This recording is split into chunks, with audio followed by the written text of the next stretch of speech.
শ্রী ঠাকুর, আমরা সেই ঠাকুরের শিষ্য যিনি পাবনা থেকে যখন ঠাকুরবাড়িতে এসেছিলেন তখন তদনন্তীন মুখ্যমন্ত্রী বিহারের শ্রীযুক্ত বিনোদানন্দ ঝা ছিলেন।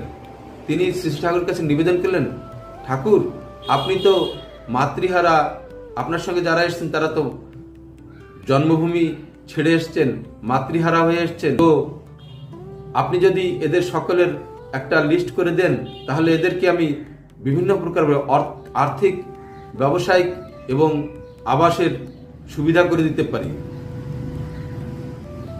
এরকম ভাবে বলতে লাগলেন। বলা যখন শেষ হলো তখন পরম দয়াল, পরম প্রেমময় শ্রী শ্রী ঠাকুর আমার বললেন যে দেখুন, মাতৃহারা হয়েছে, ভূমিহারা হয়েছে এরা, কিন্তু এদেরকে যোগ্যতা হারা করবেন না।